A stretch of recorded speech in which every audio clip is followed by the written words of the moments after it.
there, 105, 2 power.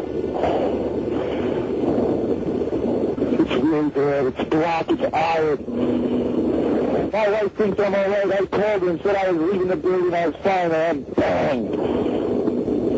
It's the 3 of us, 2 broken windows. Oh, God! Ah!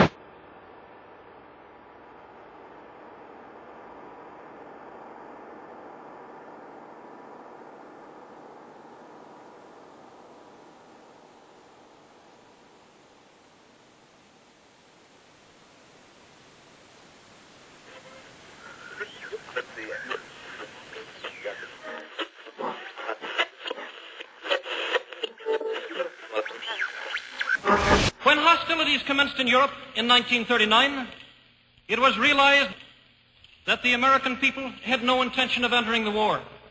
But they believed that this country could be enticed into the war in very much the same way that it was enticed into the last one. They planned, first, to prepare the United States for foreign war under the guise of American defense. Second, to involve us in the war step by step without our realization. Third, to create a series of incidents which would force us into the actual conflict. These plans were, of course, to be covered and assisted by the full power of their propaganda.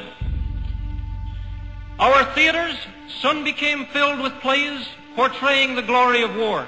Newsreels lost all semblance of objectivity, and they have used the war to justify the restriction of congressional power and the assumption of dictatorial procedures on the part of the President and his appointees. A fear campaign was inaugurated. We cannot allow the natural passions and prejudices of other peoples to lead our country to destruction.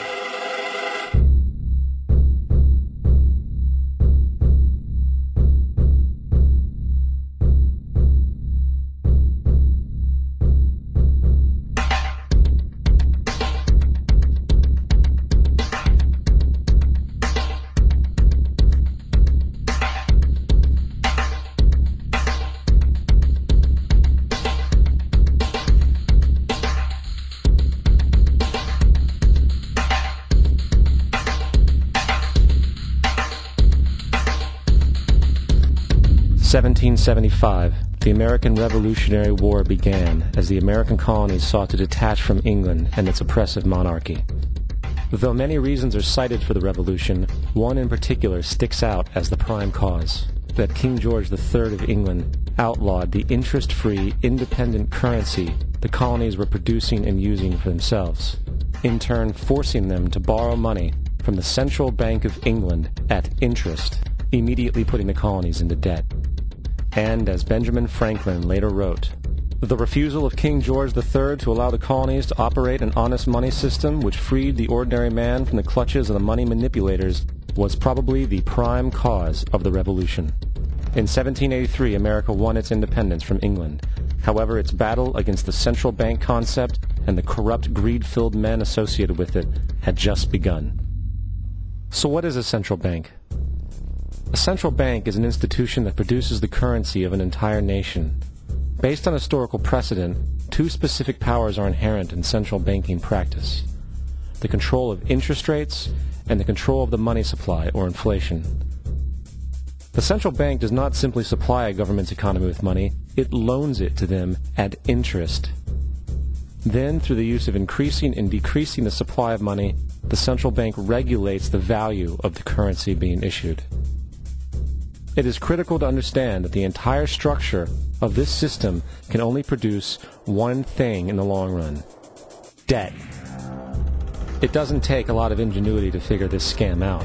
For every single dollar produced by the central bank is loaned at interest.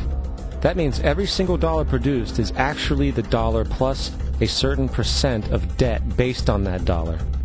And since the central bank has the monopoly over the production of the currency for the entire country, and they loan each dollar out with immediate debt attached to it, where does the money to pay for the debt come from? It can only come from the central bank again.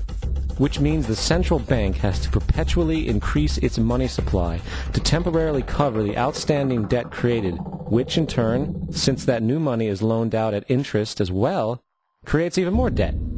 The end result of this system without fail is slavery, for it is impossible for the government and thus the public to ever come out of the self-generating debt. The founding fathers of this country were well aware of this.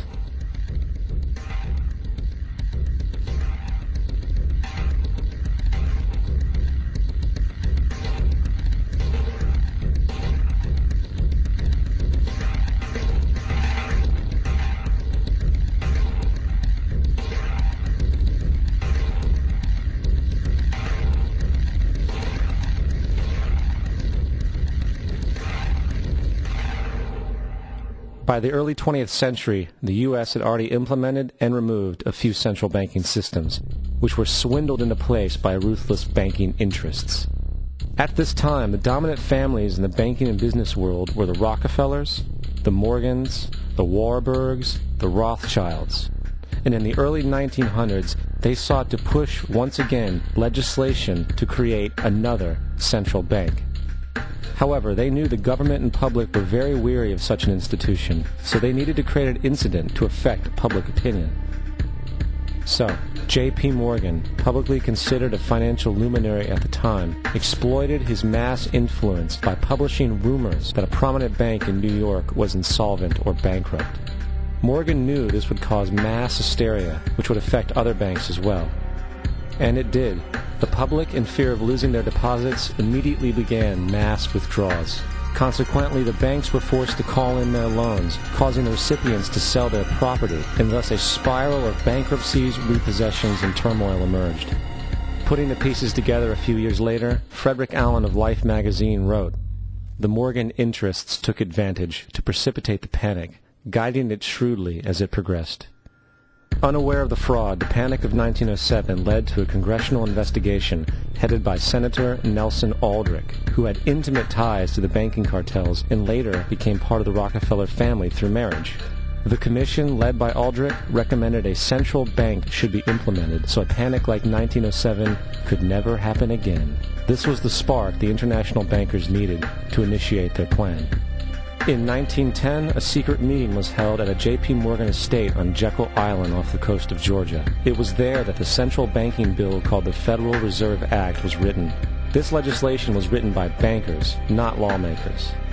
This meeting was so secretive, so concealed from government and public knowledge that the 10 or so figures who attended disguised their names when en route to the island. After this bill was constructed, it was then handed over to their political frontman, Senator Nelson Aldrich, to push through Congress. And in 1913, with heavy political sponsorship by the bankers, Woodrow Wilson became president, having already agreed to sign the Federal Reserve Act in exchange for campaign support. And 2 days before Christmas, when most of Congress was at home with their families, the Federal Reserve Act was voted in, and Wilson in turn made it law. Later, Woodrow Wilson wrote, in regret,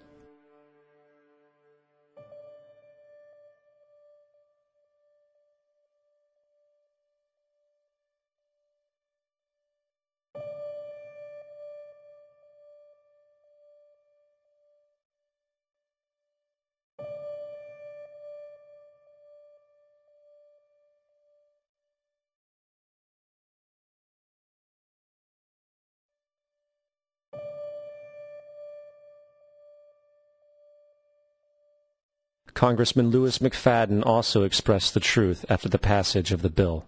A world banking system was being set up here, a superstate controlled by international bankers, acting together to enslave the world for their own pleasure. The Fed has usurped the government.